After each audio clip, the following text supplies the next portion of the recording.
Rambam. We are in the laws of carbonas of offerings, and yeah, we go straight into Beautiful.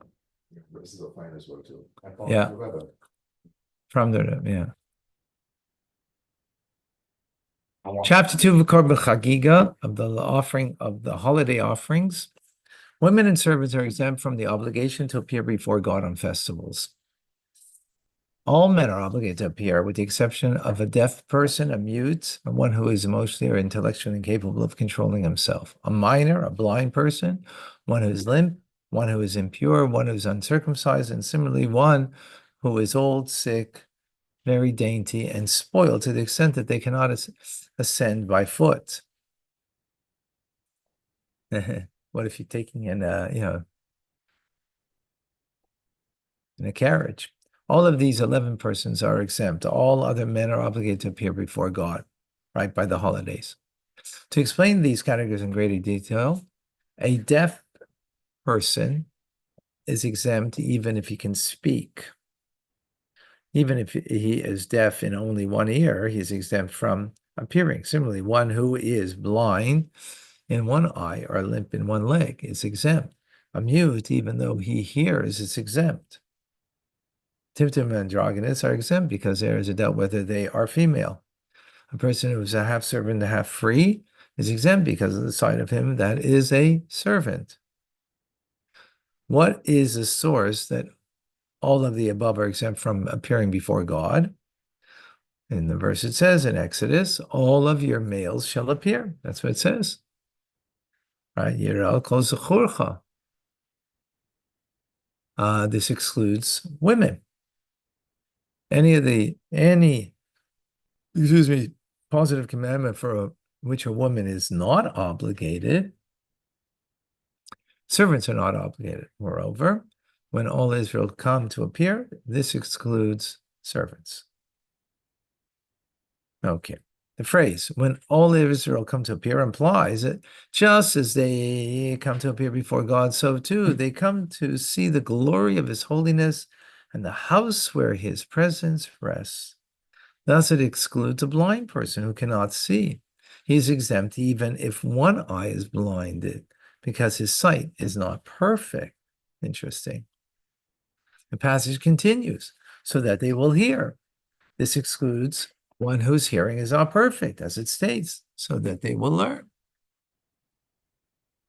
This excludes rather, one who does not speak, because everyone who's obligated to learn is also obligated to teach. Wow, interesting. The mitzvah of learning Torah, Vishinantam Levanecha, is to teach your children. So you got to learn in order to teach. In other words, right, there's also elsewhere, but they're tied in together, which is a fascinating idea.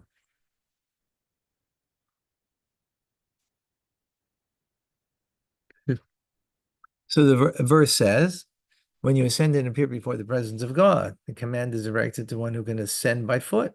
Thus excludes one who is limp, old, sick, or very dainty. We've already explained in the Hilchos Beis Hamikdash that a person who is impure is not fit to enter the temple, and one who is uncircumcised is loathsome like one who is impure. Right? A scraper, one whose task is to gather the excrement of dogs and the like to use for the processing of hides or medicinal purposes. Right. Now a second person who processes hides, not from excrement of dogs, right? Separate idea, right? Or medicinal purposes, right? One who quarries copper in its mine, a leather worker, even though they are loathsome because of their profession, should purify the bodies and their garments and ascend to Jerusalem together with the Jewish people as a whole to appear before God. So we said, in other words, the work that they do, they're always smelly. the kind of work that they do. Oh, excuse me. So you might think, they should also, you're gonna be before the presence of God. You gotta be no, okay. So you're gonna have to change your clothes, and don't go as you are. Take a bath, change your clothes, and you go.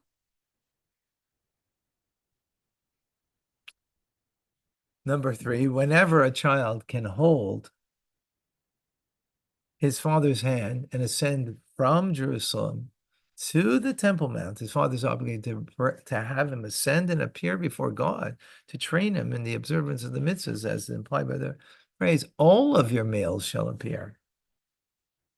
Right? It didn't say kol ish. Kol ish means every man. It says kol schurcha, every male, which means underage too. So if they're capable of walking, right? Because we said if someone's not capable, but what is capable? That they are in Jerusalem and they can go from Jerusalem to Temple Mount. If the minor was lame, blind, or deaf, even in one of his organs, his father is not obligated to train him, even if his infirmity could be healed. The rationale is that if he was in a state when he was past majority, he would be exempt, right? In other words, if he was bar mitzvah already, 13 years old, and he was, temporarily lame, well, he'd be exempt. So don't bring him. Everyone who is obligated to appear before God is obligated to bring a festive offering, right? It's called korban chagiga, from the word chag, right? Like Chag Sameach, yeah. Everyone who is exempt from appearing is exempt from bringing the festive offering, right? They are all obligated in celebratory peace offerings, with the exception of a deaf, mute, or mentally or emotionally incapable individual, a minor or uncircumcised person, and one who is impure.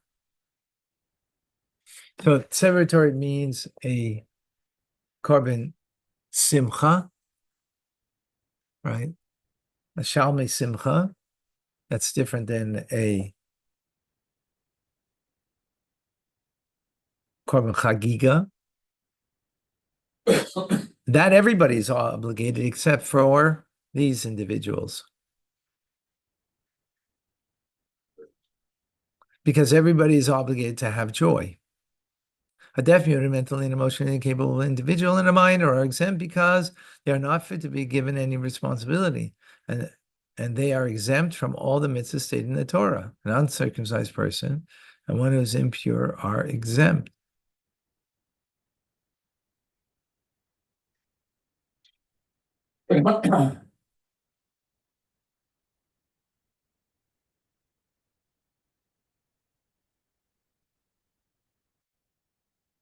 Yeah.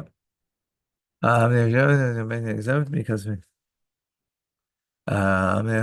responsible exempt from all the mitzvahs stated in Torah. An uncircumcised person and one who is impure are exempt because they may not partake of the sacred foods and are not fit to enter the temple. It's explained in Hilchos Beis Hamikdash and Hilchos Maaseh HaKarbonos. Okay. Unfortunately, I have to go because I have a funeral that I have to